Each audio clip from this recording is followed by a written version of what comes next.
So sorry about this. Seeing my face, I know.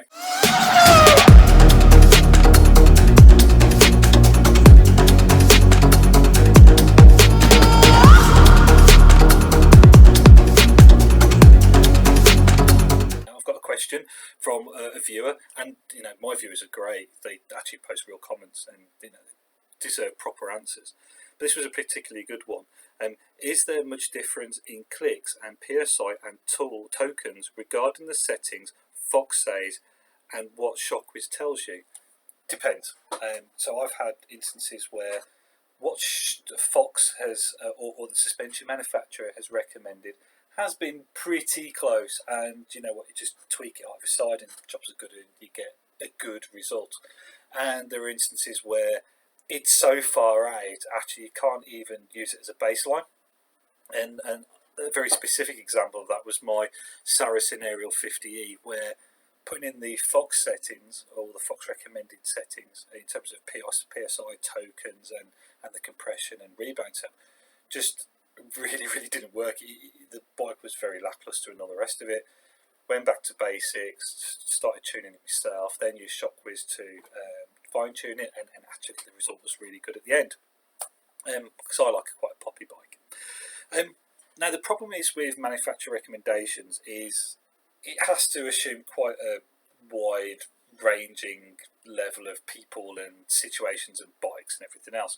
So if you've got different bikes and they've all got different weights and different geos, and they put the rider's weight in different places on the across the bike. You've got the riding styles of individual people. Some of them are quite smooth, some of them are quite aggressive, some of them are rubbish like mine. You've got the types of riding. So some people prefer, they might have bought a Fox 36 but ultimately just going down to the pub, or they may have bought a Fox 34 but they're charging down a hill. So and the more you expect a bike to do, the wider range you expect a bike to do, the more that having an individual setting can lead to not an ideal setup in all situations, let alone just the one. The base tunes, so less for retail products. So if you buy a retail fork, the chances are Fox actually know how to be tuned. But if you buy a bike or a frame with a shock in it, it may have been subjected to custom tuning, at which point the settings that you would put in from the Fox website is completely off anyway. The accuracy of shock pumps, so this really can be quite a wide difference even between shock pumps of the same model and manufacturer, and you can be out as much as 10 psi, which is why in racing circles they'll generally recommend that you use a single pump through an entire season and get your baseline on that particular pump. And then you've got environmental factors, so different temperatures, climates, altitudes, all affect suspension setup. So yeah, you could use the recommended settings from Fox. I wouldn't run with them. I'd probably use that as maybe a starting point to start with, and then try and tune your way forward.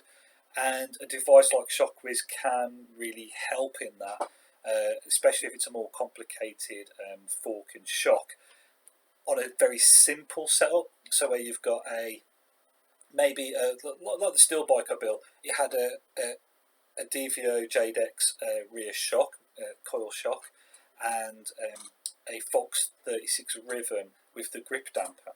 Now in terms of the actual shock, luckily we got the weight spring right first time, a little bit of tweaking on the preload collar. Then it was just a matter of filling up the air bladder. They have a little air bladder on that particular shock, and used manufacturer recommended settings to that.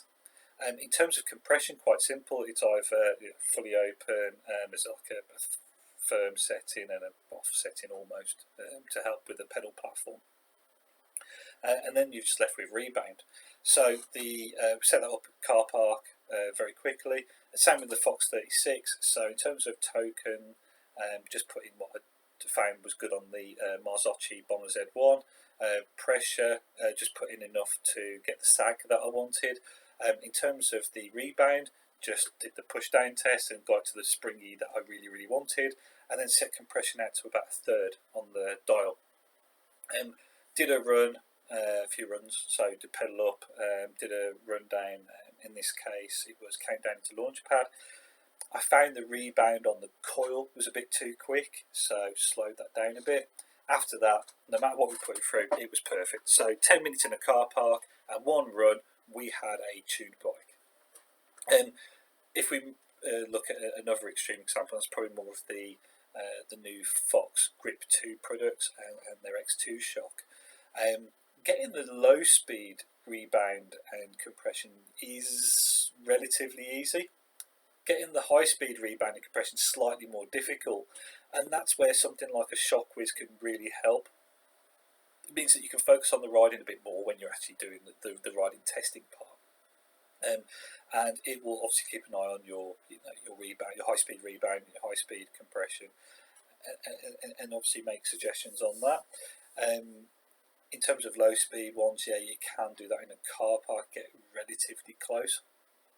But yeah, so when it comes to the high speed stuff, it's a bit more difficult. You do have to do lots of runs, and having something like a Shockwiz can really reduce the amount of runs that you do. So on that, are they actually worth buying or renting? So when I bought mine, I bought two, £180 a piece. So that's 320 quid. The package, the two of them. And now they're about £300 each. I'd have winced at buying two at £300, to be honest, even knowing what I know now. I probably would still buy at that price, but only because I know what I know now. If I was faced with that cost, I wouldn't have bothered. And I get a lot of use out of mine. I move them across different bikes and get a lot of tuning done. Renting, a bit of a difficult one because you may be continually renting. Depending on how you want to do your tuning. Are you just building a bike to do a specific thing in a specific environment in a specific way? You're probably fine.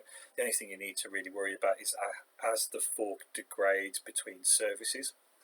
But other than that, yeah, you know what, you could probably just get away with it. If you are one of these people that do want to do lots of different types of riding on their bike, or there's lots of different types of climate they have to take into consideration, and then even if you lending your bikes out, you probably want to maybe have one rather than continually rent one.